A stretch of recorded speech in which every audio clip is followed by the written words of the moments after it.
El OCT es la técnica más utilizada hoy en día en el seguimiento de pacientes con edema macular. Basa su diseño en un rayo de luz dirigido a las estructuras intraoculares que mediante el estudio de la luz reflejada mediante inferometría nos da una imagen en sección de los tejidos, en este caso de la retina, concretamente de la mácula. Es una técnica no invasiva, no sin contacto, que necesita transparencia de medios, pero por su reproducibilidad y inocuidad nos es de gran utilidad para estudiar las partes más nobles de la retina, en este caso la mácula. Muy importante conocer las diferentes generaciones de OCT. Los primeros modelos de OCT eran de dominio tiempo, con las imágenes que vemos aquí con menor detalle, actualmente ya en desuso. Los modelos más extendidos hoy en día son los OCT de dominio espectral, que ya nos dan una alta calidad, mucha reproducibilidad de sus imágenes y por eso son los más utilizados en los ensayos clínicos y también son los que nos van a dar las bases de datos normativas. Por último, los OCTs de último diseño de SwapSource nos dan una imagen de más calidad y también de más profundidad en la retina, no están tan extendidos como los de dominio espectral. ¿Qué es el edema macular? El edema macular es la desestructuración por un engrosamiento de la parte central de la retina de la mácula. Es la parte que se encarga de la visión y por lo tanto los pacientes con edema macular sufren de una disminución de su agudeza visual. La retina en la parte central, la mácula, consta de una serie de capas anatómicas, como vemos en la imagen superior, que el OCT nos la reproduce de forma muy fiable. Si vemos la imagen intermedia en tonos de grises, es la reproducibilidad de la imagen anatómica que nos da el OCT de una mácula normal. Cuando aparece el edema macular, que es la última imagen, esta estructura normal cambia y aparecen unas alteraciones que son las que vamos a enseñar a interpretar de forma básica en esta presentación. Es muy importante conocer, por lo tanto, cuáles son las capas de la retina, porque son las capas que se van a ver alteradas en el edema macular. Este es un corte anatómico de la retina y su correspondencia con los estratos anatómicos de la misma. Es importante saber que lo que conocemos como retina interna, por ser la más cercana al interior del ojo, es la parte final de la transmisión, es la salida de los axones de la mácula. Por contra, la retina externa es la parte más alejada del centro del ojo y es donde se alojan los fotorreceptores en el epitelio pigmentario de la retina. Como vemos, la imagen por OCT de una mácula normal nos da una corresponsabilidad y una imagen muy parecida a la anatómica y podemos conocer cómo están las diferentes capas de la retina. A grandes rasgos, la fisiopatología básica de la edema macular, que no es el objeto de esta charla, pero hay que saber que el edema macular se puede generar por una vasculopatía en la mácula. Esto lo vemos, por ejemplo, en pacientes con retinopatía diabética, con trombosis venosa de la retina y otras enfermedades vasculares, donde una serie de agentes citoquinas, agentes osmóticos, hipoxia, radicales libres, inflamación en general, producen unas alteraciones anatómicas en los vasos de la mácula que llevarán a una alteración de la barrera hematorretiniana, un incremento de la permeabilidad y por lo tanto un engrosamiento de la mácula, es decir, el edema macular. Por contra, otro tipo de fisiopatología, donde vemos que se ve, por ejemplo, en la degeneración macular asociada a la edad, pero también en las neovascularizaciones miópicas, es el crecimiento neovascular. En algunos pacientes, las capas de la retina se pueden romper por el envejecimiento o por alta miopía. Estas capas de la retina que se rompen producen un sangrado que puede hallarse en diferentes estratos anatómicos y este sangrado es el que nos va a producir un incremento también de la permeabilidad y un edema macular consiguiente.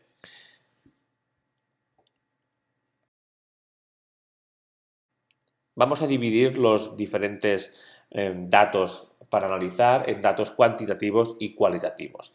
Empezando por los cuantitativos, el análisis por OCT nos da una serie de números que nos cuantifica cuánto edema hay, es decir, cuánto engrosado está ese caso. Vemos, por ejemplo, en este report nos señala, por ejemplo, la zona de engrosamiento con un color caliente en rojo. Anatómicamente sabemos dónde está y nos da números que nos lo califican. Sabemos el grosor en micras de la parte más central de la mácula y también nos da el grosor de los diferentes sectores alrededor que dividimos esta mácula y también nos da, por ejemplo, valores promedio, como es el volumen del cubo de esta mácula en milímetros cúbicos y el grosor promedio de la mácula. Esto va a ser muy importante, sobre todo para el estudio del seguimiento de los pacientes. En este caso, por ejemplo, es un caso donde la parte central de la mácula no está engrosada, pero sí que este estudio cuantitativo nos da una imagen de cómo los sectores circundantes de la parte central sí que están engrosados y, por ejemplo, cómo los valores promedio del engrosamiento de esta mácula sí que están alterados. En contraposición a los datos cuantitativos, OCT también nos da mucha información cualitativa de imagen en el corte que vamos a ver y son los que más se utilizan hoy en día en el diagnóstico de los pacientes. El primero y más utilizado es el fluido interretiniano. El fluido interretiniano no es más que cambios quísticos líquidos en las capas de la retina, normalmente retina interna, aunque puede afectar a todas las capas de la retina. Vemos, por ejemplo, un quiste grande central, pero también pueden haber otras presentaciones, como son quistes no tan grandes asociados a cambios en la retina externa, o podemos ver también quistes con material mixto en su interior, líquido y también coloide. En todos los casos estaremos hablando de fluido intrarretiniano. En contraposición al fluido intraretiniano también existe el fluido subretiniano, donde el fluido se coloca por debajo de la retina neurosensorial, pero por encima del epitelio pigmentario de la retina. Vemos como en las imágenes la línea más refringente en la retina más externa es el epitelio pigmentado y el líquido se sitúa levantando el resto de la retina y separando de esta retina externa.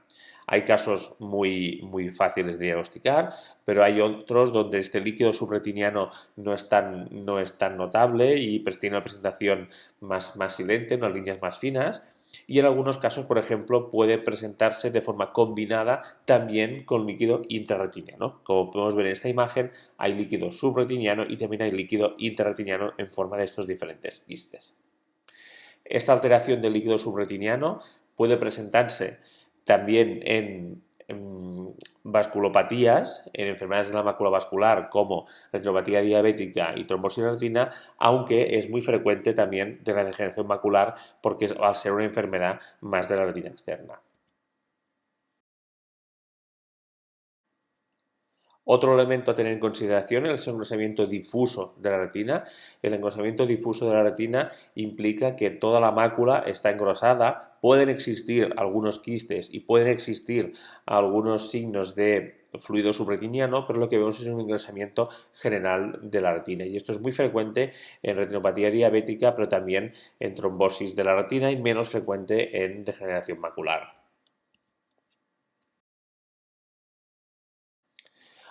Otra lesión muy característica es el desprendimiento del epitelio pigmentario, donde veremos que la retina más interna puede estar muy conservada y la enfermedad, el rasgo que aquí estamos detectando es una alteración del epitelio pigmentario, que es la línea refringente más externa. Como puedes ver que deja de estar aplanada y se desprende y da esta imagen multilobulada. Estos desprendimientos del epitelio pigmentario pueden ser líquidos cuando son muy oscuros, muy quísticos, pero también pueden tener un cierto componente sólido cuando ya tienen una coloración más hiperreflectiva y clásicamente los veremos en todas las que son las enfermedades de la retina externa, sobre todo la degeneración macular asociada a la edad. Estos DEPs o desprendidos del epitelio pigmentario, en algunos casos ya de diagnóstico más avanzado, pueden esconder pólipos, que es un crecimiento vascular muy específico de algunas enfermedades de la retina que ya son para un estudio más avanzado.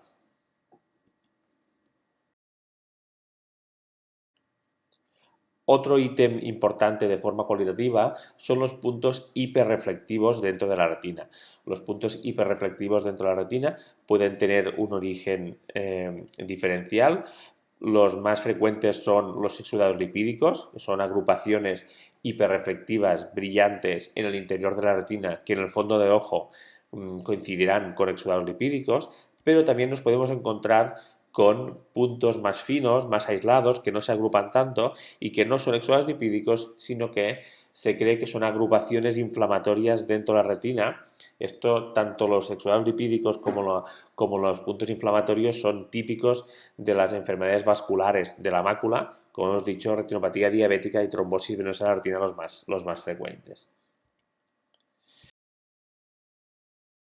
Por contra, estos puntos hiperreflectivos también pueden existir en la retina externa, entonces ya hablamos de un material hiperreflectivo subretiniano que se coloca entre la retina y el epitelio pigmentado de la retina, y este material hiperreflectivo subretiniano puede darse típicamente en la degeneración macular asociada a la edad, donde veremos que se sitúa entre la retina y el epitelio pigmentario y es un signo de actividad de esta enfermedad, pero en algunos casos crónicos de enfermedad vascular de la retina, como puede ser retinopatía diabética, también puede producirse este acúmulo de material hiperreflectivo cuando el daño crónico en la retina ha acabado afectando también al epitelio pigmentario y eso produce que se acumulen este material de detritus en la retina externa. Otra lesión típica de la retina externa es la atrofia del epitelio pigmentario. Cuando nos encontramos con atrofia del epitelio pigmentario en la retinografía es muy fácil de ver por este cambio de coloración, pero en el OCT también se puede diferenciar por encontrarnos con zonas donde se pierde la línea del epitelio pigmentario que justamente coinciden con zonas de adelgazamiento de la retina, porque ya no tiene el soporte del epitelio pigmentario, del soporte nutricio, y al mismo tiempo un aumento de la reflectividad en la parte más externa de la retina, porque ya no hay este epitelio pigmentario que bloquea la señal del OCT. En cuanto a consideraciones un poco ya más avanzadas de interpretación, en las capas más externas de la retina ya hemos marcado que es donde radican los fotorreceptores y el epitelio pigmentario. Cuando estas líneas de los fotorreceptores se pierden en el OCT, decimos que hay una alteración en los segmentos externos de los fotorreceptores, que reciben varios nombres, y es un marcador pronóstico de poca visión, de poca agudeza visual y poca respuesta en cuanto a visión al tratamiento. Podemos ver aquí como las partes más externas de la retina se pierden esta línea de los fotorreceptores en la parte externa, independientemente de la lesión que tenga por arriba. Otro elemento pronóstico importante es la desorganización de las capas internas de la retina, o sus siglas DRIL en inglés. Las capas internas de la retina tienen que seguir, como hemos visto, una distribución en capas, pero en algunos casos donde ha habido edema macular o sigue habiendo edema macular, esta distribución en capas se pierde y esta zona en la que anatómicamente ya no podemos diferenciar las capas son zonas también con peor pronóstico visual. Vemos aquí como por ejemplo se pasa de una zona donde no hay este drill a una zona donde ya existe este drill, se pierde esta diferencia en capas y son zonas de peor pronóstico.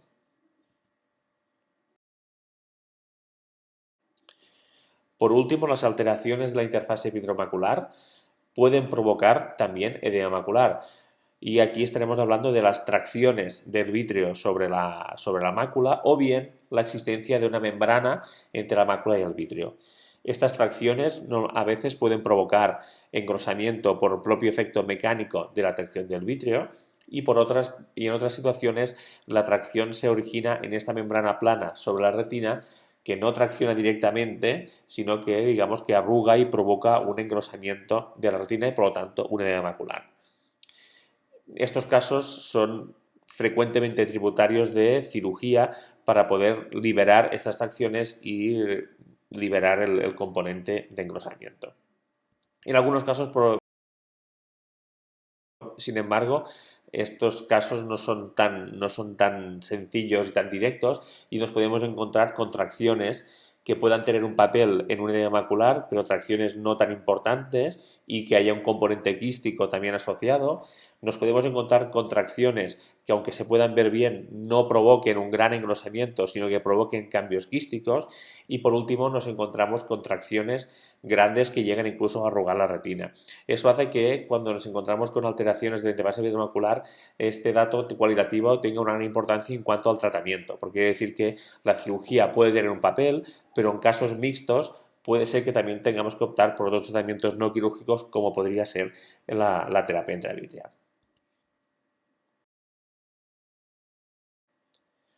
Así pues, en cuanto a interpretación básica de OCT, es importante recordar tres conceptos primordiales. El primero es que la OCT es la exploración complementaria principal en el edema macular, que como hemos visto tiene una importancia diagnóstica, pero también pronóstica y de seguimiento y respuesta al tratamiento. El OCT nos da dos tipos de información. Una información cuantitativa, es decir, cantidad de edema que hay en este paciente, y eso es importante sobre todo para el seguimiento y la respuesta al tratamiento, y una información cualitativa donde nos va a dar pistas diferenciales sobre el edema, y eso tiene una importancia pronóstica también, pero sobre todo diagnóstica para, a partir de un OCT macular, saber cuál es la patología que la está alterando. Ya por último, hay que tener en consideración que hemos explicado la interpretación básica de OCT, pero también hay conceptos de interpretación avanzada de OCT, como puede ser la angiografía por OCT. Hoy en día hay algunos aparatos de OCT que nos dan información de angiografía, como vemos la fotografía de arriba a la derecha, y eso es importante porque mediante esta prueba podemos también tener conceptos de densidad vascular, perfusión y conocimiento de la zona vascular foveal. Y por otro lado, hay que integrar esta interpretación de OCT en una interpretación avanzada juntamente con la imagen multimodal de la retina, ya sea mediante imágenes de autofluorescencia de fondo de ojo, imágenes de clorofluoresceínica o imagen de verde de endocianina, que nos van a enriquecer la interpretación básica de OCT con otros conceptos más avanzados.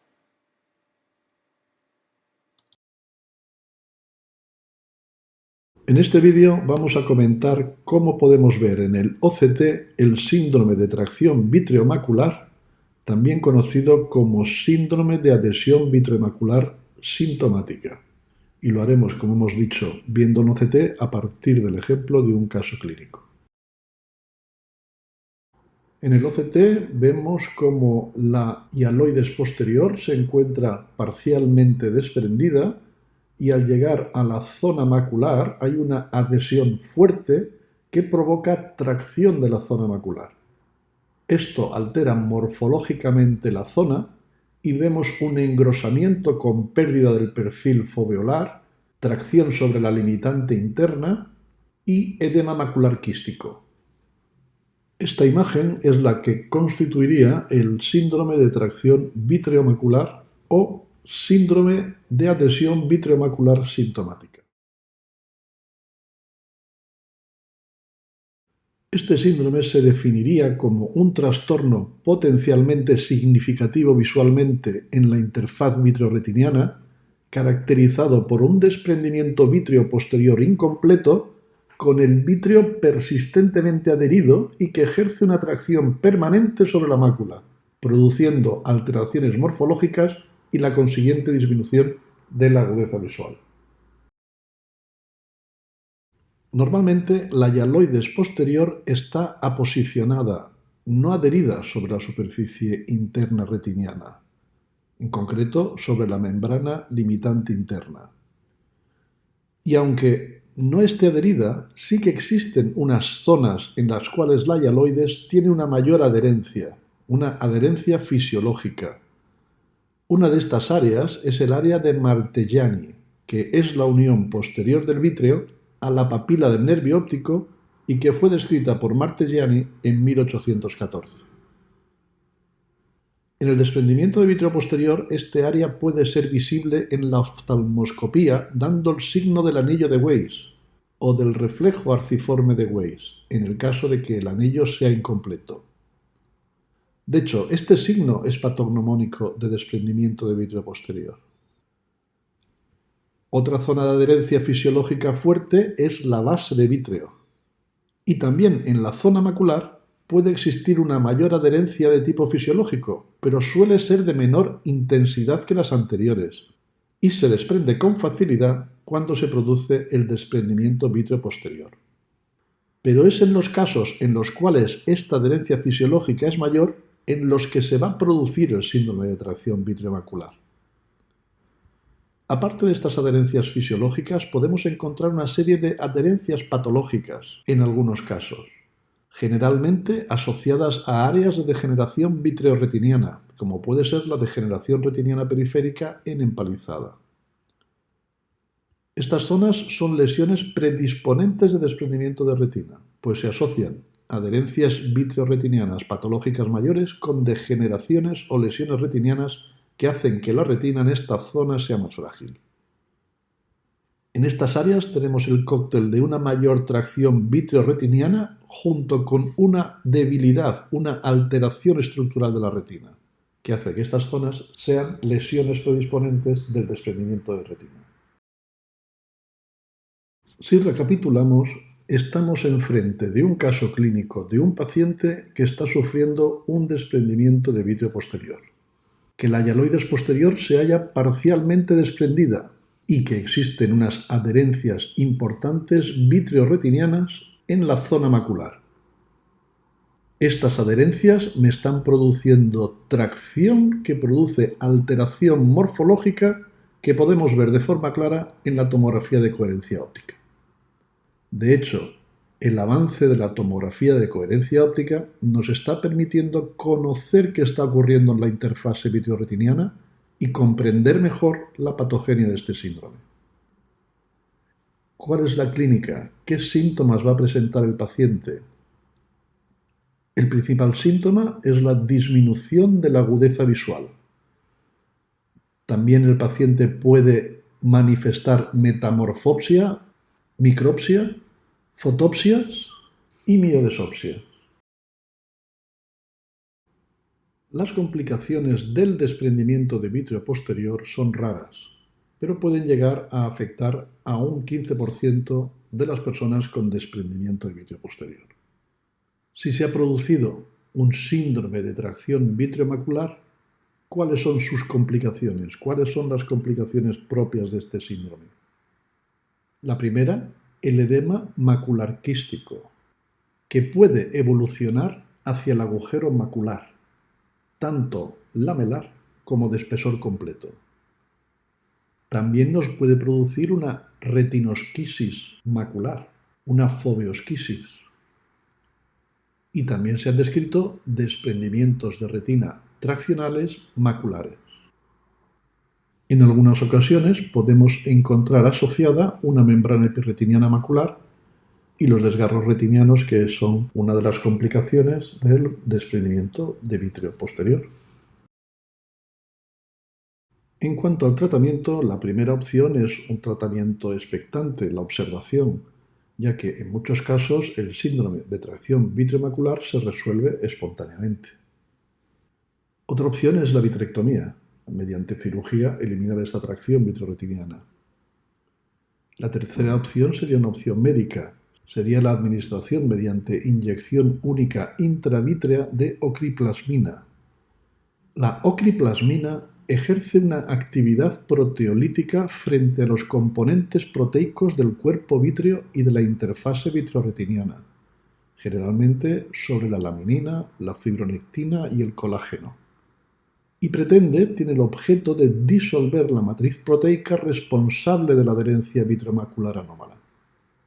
Otra indicación terapéutica descrita es la vitreolisis neumática, que consiste en inyectar en la cámara vítrea una pequeña burbuja de gas y posteriormente el paciente hará un tratamiento postural en decúbito prono para intentar que la burbuja de gas rompa la adherencia entre el vítreo y la mácula.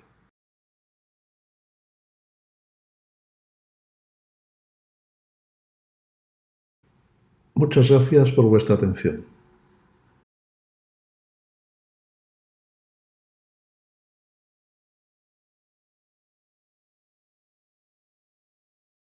En este vídeo vamos a hablar del estafiloma posterior.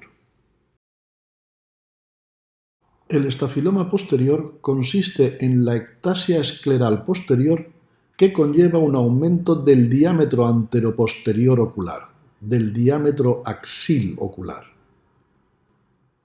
Este aumento, fácilmente medible por ecografía, conlleva también un aumento en el número de dioptrías de miopía de estos pacientes y es un hallazgo frecuente en los pacientes con alta miopía.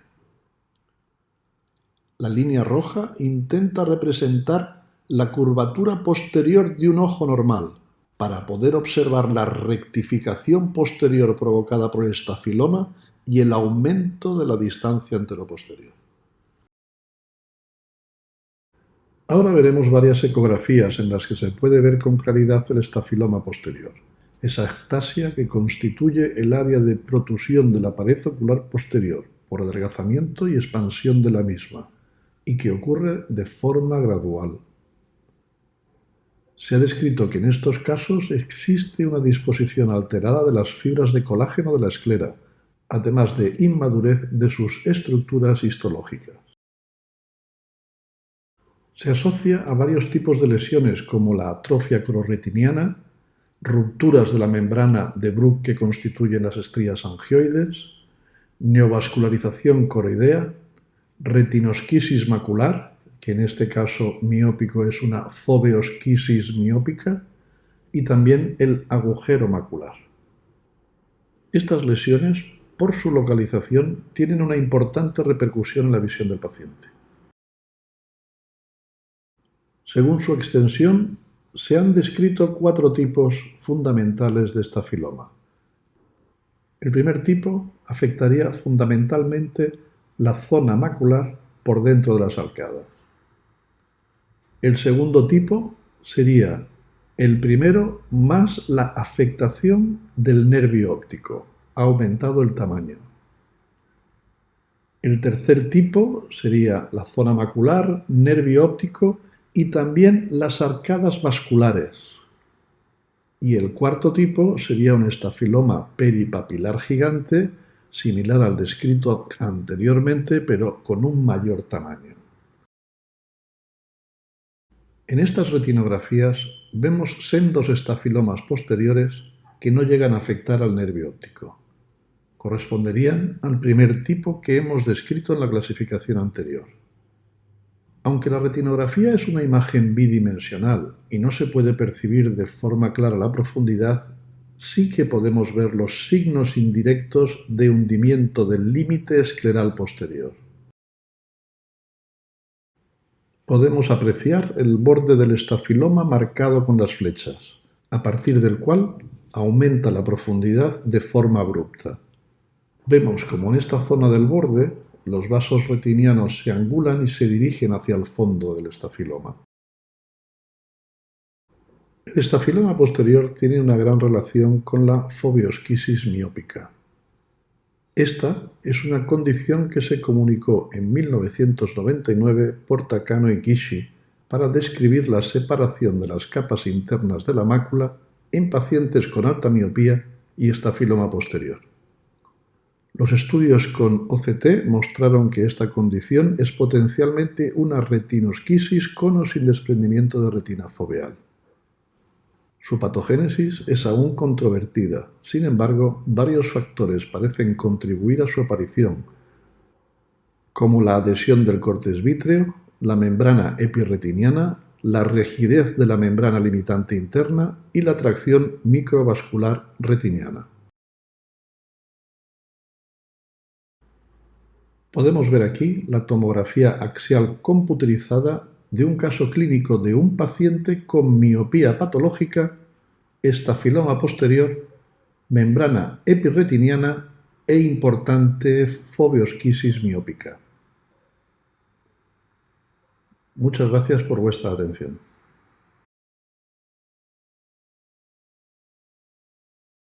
En este vídeo vamos a comentar la tomografía de coherencia óptica de un paciente con miopía patológica y mancha de Foster-Fuchs.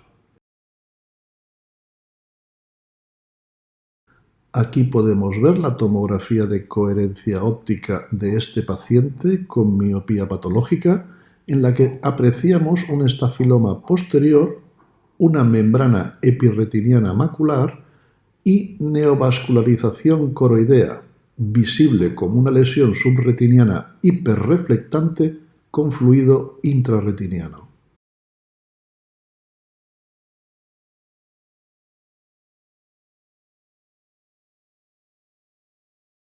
El estafiloma posterior consiste en la ectasia escleral posterior que conlleva un aumento del diámetro anteroposterior ocular, del diámetro axil ocular. Este aumento, fácilmente medible por ecografía, conlleva también un aumento en el número de dioptrías de miopía de estos pacientes y es un hallazgo frecuente en los pacientes con alta miopía. La línea roja intenta representar la curvatura posterior de un ojo normal para poder observar la rectificación posterior provocada por el estafiloma y el aumento de la distancia anteroposterior. Durante todo el vídeo de la OCT se puede ver la membrana epirretiniana como una banda interna hiperreflectante, señalada aquí con las flechas rojas. La neovascularización coroidea, que es la que define la mancha de Foster-Fuchs, se puede apreciar como una lesión hiperreflectante señalada aquí con la flecha. El fluido intrarretiniano es fácilmente visible como zonas ópticamente vacías incluidas en el espesor de la neuroretina. En este caso, forma un edema macular quístico.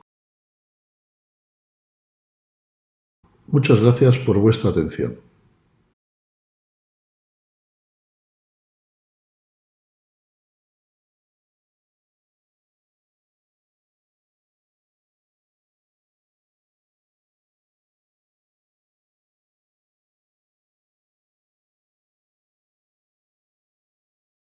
Vamos a comentar la tubulación de la retina externa. Para ello, primero mostraremos un vídeo de la tomografía de coherencia óptica de esta patología, de este signo, y luego iremos desgranando todas sus características principales.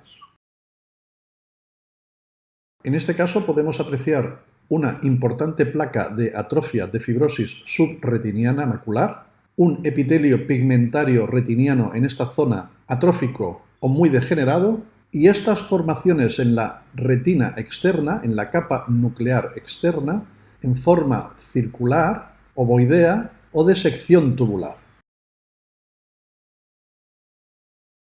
En la tomografía de coherencia óptica se observan como lesiones redondas o ovoides hiporreflectivas, que están rodeadas por un anillo hiperreflectivo y que también pueden contener puntos hiperreflectivos en su interior. Las vamos a encontrar ubicadas en la capa nuclear externa y se sitúan normalmente sobre un epitelio pigmentario retiniano ausente o alterado. Con la flecha roja vemos la tubulación de la retina externa marcada y con la flecha amarilla vemos un signo muy frecuente que en este caso es la fibrosis subretiniana. Vemos una amplia placa de fibrosis subretiniana sobre la cual se asienta la tubulación. Estas áreas hiporreflectivas pueden variar en longitud desde pequeños túbulos hasta túbulos que se extienden por amplias zonas sobre la atrofia del epitelio pigmentario retiniano. En esta imagen ya no vemos un aspecto ovoideo o circular, sino una sección del túbulo. En la OCT, el diagnóstico diferencial lo tenemos que hacer fundamentalmente sobre los espacios quísticos. Espacios quísticos llenos de líquido, presentes en el edema macular quístico, presentes en el edema macular. ¿Cuál es la principal característica que nos va a hacer esta diferenciación? El anillo o banda hiperreflectiva, que caracteriza la tubulación de la retina externa y que no se presenta en los espacios quísticos, en los espacios de edema. La tubulación de la retina externa es un signo de cronicidad y no constituye un signo de actividad exudativa, a diferencia de lo que nos marcaría el edema macular o el espacio quístico del cual hemos de diferenciar. La atrofia geográfica macular y el material hiperreflectivo subretiniano fueron los factores de riesgo iniciales principales para el desarrollo de la tubulación de la retina externa. En el caso cuya iconografía estamos mostrando, podemos ver exactamente el segundo ejemplo, el material hiperreflectivo subretiniano marcado con la flecha roja, esta amplia placa de fibrosis subretiniana sobre la cual se sitúa un epitelio pigmentario retiniano prácticamente ausente o muy degenerado. Se desconoce la patogenia exacta de la tubulación de la retina externa, pero se postula que después de una lesión retiniana, los fotorreceptores degenerados pierden las adherencias a las estructuras circundantes, mientras que los receptores viables restantes se reorganizan mediante el plegado hacia dentro de la capa de los fotorreceptores con la membrana limitante externa hacia fuera de este plegado. De esta manera se logra una estructura tubular que proporciona un nuevo contacto lateral y estabilidad entre los fotorreceptores. Se cree que esta disposición tubular puede proporcionar algún beneficio de supervivencia para aquellos fotorreceptores que se encuentran localizados sobre un epitelio pigmentario retiniano enfermo o atrófico. En cuanto a las características histológicas de la tubulación de la retina externa, vamos a comentar en primer lugar que el borde hiperreflectivo está formado por la membrana limitante externa y mitocondrias del segmento interno del fotorreceptor. Asimismo, debemos recordar que existen 4 características histológicas principales en la tubulación de la retina externa, que son las siguientes. En primer lugar, la ubicación es a nivel de la capa nuclear externa. Segundo, la presencia de la membrana limitante externa siempre delimita todo o parte del lumen. Tercera, los fotorreceptores tapizan internamente el túbulo y se orientan de forma radial apuntando hacia el lumen. Y la cuarta, que hay la degeneración o ausencia del epitelio pigmentario retiniano subyacente. Estas tubulaciones las podemos encontrar frecuentemente situadas en el borde, en la frontera de la retina relativamente normal y la retina externa atrófica. Y por último, de estas características histológicas, comentar que pueden cambiar, pero que suelen permanecer relativamente estables a lo largo del tiempo.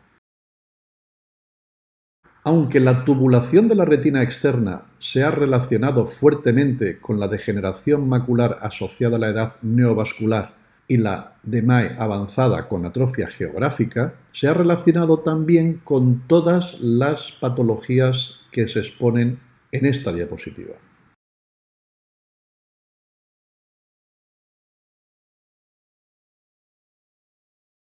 Como puntos claves deberíamos recordar que la tubulación de la retina externa es un signo de neurodegeneración, es un signo de cronicidad.